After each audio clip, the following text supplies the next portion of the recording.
Okay, on with today's class. You know, I've had two people in my classes since I've been at McPherson College who have insisted, no matter what example I gave them, that they would and they could never lie. I think it's impossible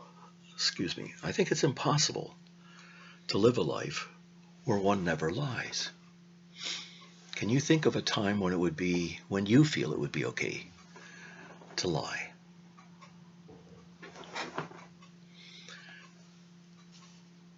Well, what about if somebody asks you if you're throwing a surprise birthday party for them, and you are? Are you going to say, yeah, of course, this is the day, the time, and the place, and who's coming? What if you really thought what a person was wearing did not show them off in the best possible light? In fact, was pretty bad. They said, do you like it? Now, if you're a really, really good friend, you might be able to say, yeah. But if you're an acquaintance kind of a friend, are you going to be totally honest?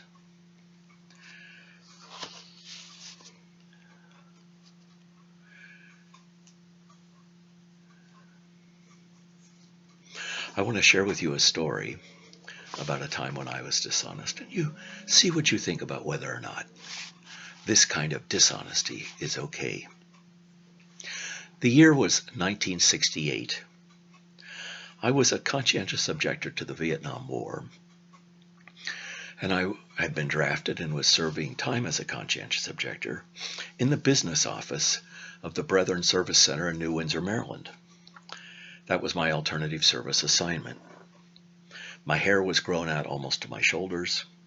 I wore brightly colored late 60s shirts every day. The town of New Windsor was a town of less than 1,000 people, a very old town. In fact, if you went down the hill to the lowest part of that town, there was a railroad track, and beside the railroad track was a hotel and a restaurant. And over the doors of that hotel and restaurant in 1969 were the signs, whites only and coloreds only. Now legally, those had no effect anymore. Those were outlawed. But the people in that town still culturally and socially obeyed those signs. This was a town that was in the state of Maryland, tiny, but it still behaved in ways that showed that maybe the Civil War wasn't that far gone. Anyway, in that small town was a troupe of actors called the New Windsor Players. It was a group of townspeople who periodically put on plays for the town. And I read in the local newspaper that there were going to be tryouts for Neil Simon's Barefoot in the Park. Now, in the movies, Robert Redford and Jane Fonda played the leading parts of that play. And I looked at that play and I thought, I think I'd like to try out. Partly because I wanted to see if I could be an actor, and secondly because many people in that town saw conscientious objectors as just people who were cowards. They saw us as people, first of all, who weren't willing to fight, rather than people who, first of all, were trying to be true to our faith, to the belief that Jesus said, love your enemies, and it was impossible to do that if you're going to try and shoot them. So on a whim, I decided to audition for the main male part, the part of Paul Bratter. I got the part. And to learn all those lines, well, believe it or not, I had a reel-to-reel tape recorder, and I spoke out loud on that tape recorder the lines that were not mine, and then quietly whispered the lines that were mine, leaving a blank space on the tape, and then I tried to learn my lines in between what I heard out loud. I learned them, and one of the best parts of this role was that my leading lady was the prettiest woman in town. Marcy was married and simply stunning. I remember having a giddy high knowing that I was getting to kiss some other man's wife. And our director told us that the kisses needed to look natural. So we had to practice a lot. Anyway, one of my work roles at the Brethren Service Center was to make a daily stop at the New Windsor Post Office and at the New Windsor State Bank.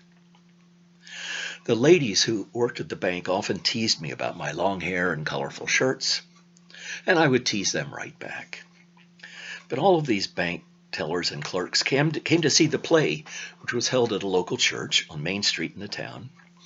And on the Monday following the play, when I stopped in at the bank, all the ladies were going, ooh, ah, about my performance. They all said that Robert Redford hadn't played the part any better in the movie. Well, I felt good about that, of course, but I told the ladies, I said, I know Robert Redford. There was quiet in the room. And then voice after voice stated, no, you don't. No, you don't know Robert Redford. I said, I'll prove it to you. I'll have him send you a card and a note that says that we know each other. They laughed and they shared, that'll never happen. Well, that evening I drove from New Windsor into Westminster, Maryland to a large pharmacy, and I bought a really nice card to send from a friend to me. I took it to another friend and had him write in cursive a note from Robert Redford to Tom. And then I had the card signed, Robert Redford, your friend Robert Redford.